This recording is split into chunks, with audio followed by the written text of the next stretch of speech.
Types of heat transfer. सबसे पहले तो ये हीट ट्रांसफ़र होता क्या है।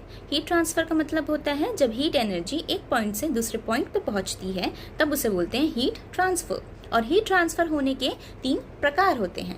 पहला होता है कंडक्शन, दूसरा होता है कन्वेक्शन और तीसरा होता है रेडिएशन। तो चलिए हम तीनों पॉइंट्स को देख लेते हैं। कंडक्शन, जो सॉलिड्स होते हैं, सॉलिड्स में एकमात्र तरीका जो होता है जिससे हीट एनर्जी ट्रांसफ़र होती है वो होता है कंडक्शन। अब कंडक्शन क्या होता है, जब मेरे पास सपोज़ एक रॉड है, इस रॉड को मैं क्या करती हूँ, गर्म करती हूँ। एक एंड में मैंने लगाई आग। अब इस रॉड के इस एंड में जो पार्टिकल्स हैं सबसे पहले वो गर्म होंगे। गर्म होने के बाद में क्या, ये पार्टिकल्स जो हैं ये वाइब्रेट करना चालू करेंगे। वाइब्रेट करेंगे, बाजू वाले पार्टिकल्स से कोलाइड करेंगे, टकराएंगे और टकरा के वो क्या करेंगे, बाजू वाले पार्टिकल को हीट एनर्जी ट्रांसफ़र करेंगे।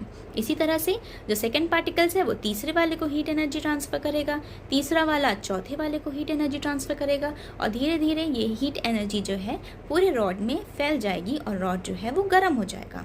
इसका डेली में लाइफ में एग्जाम्पल, जैसे मेरा कोई फ्रेंड है, वो मेरे क्या है कांटेक्ट में है, मैंने उसे कुछ बात बताई।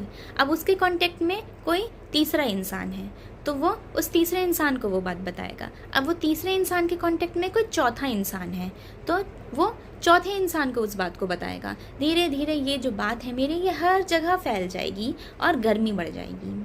इसी तरह से क्या होता है, रॉड के केस में भी वो अपने नेक्स्ट वाले पार्टिकल को एनर्जी ट्रांसफ़र करता है, वो जो है वो तीसरे वाले को ट्रांसफ़र करता है, तीसरा वाला चौथे वाले को ट्रांसफ़र करता है विदाउट एक्चुअल मूवमेंट। अपने जगह में रह के ही वो इस तरह से हीट एनर्जी को ट्रांसफ़र करता है। किस कारण से, कॉन्टेक्ट में होने के कारण से।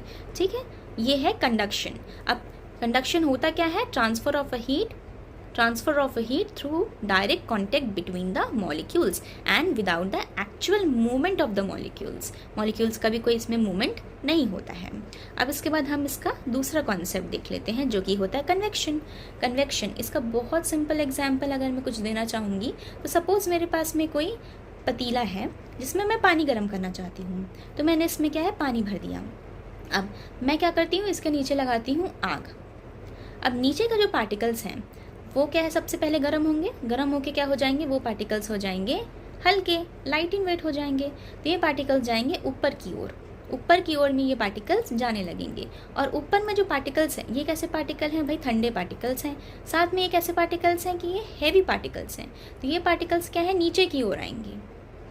तो इसमें जो मूवमेंट होता है पार्टिकल्स का एक्चुअल मूवमेंट होता है जिसके कारण से हीट ट्रांसफ़र होता है। फ्लूइड खुद ट्रांसफ़र होती है, जो नीचे के पार्टिकल्स हैं वो जाएंगे ऊपर, ऊपर के पार्टिकल्स हैं वो आएंगे नीचे। इस तरह से क्या है, पार्टिकल्स का मूवमेंट होता रहता है। आप किचन में जाइए और उसके बाद में वहाँ पे आप पानी उबालिए, आपको दिखेगा कि पार्टिकल्स कैसे नीचे से ऊपर जा रहे हैं, ऊपर के पार्टिकल्स जो हैं वो नीचे आ रहे हैं। तो कन्वेक्शन के केस में किस तरह से हीट ट्रांसफ़र होता है, through the movement of fluid खुद चल के जा रहे हैं इसमें। और ये किसके केस में होता है, ये लिक्विड्स और गैसेस में होता है। इसके बाद में हम देख लेते हैं तीसरा कॉन्सेप्ट जो कि है रेडिएशन का। रेडिएशन में किस तरह से जो है वो हीट एनर्जी ट्रांसफ़र होती है, वो होती है through electromagnetic waves. Electromagnetic waves से ये जो हीट एनर्जी है वो एक प्लेस से दूसरे प्लेस में पहुंचती है और इसके केस में कोई मीडियम या कोई डायरेक्ट कांटेक्ट की ज़रूरत नहीं पड़ती है। और ये क्या है, वैक्यूम में भी, या वैक्यूम जो रहता है जगह वहाँ पे भी ये आराम से ट्रैवल कर सकता है। इसका बहुत सिंपल सा एग्जांपल कौन सा होता है, सन से जो हमें हीट एनर्जी मिलती है, जो लाइट मिलती है, वो भी इलेक्ट्रोमैग्नेटिक वेव के फॉर्म में ही आती है और साथ में इससे कोई मीडियम की ज़रूरत या डायरेक्ट कांटेक्ट की ज़रूरत नहीं पड़ती है। और एक और एग्जांपल अगर इसका होगा तो वो होगा बल्ब का।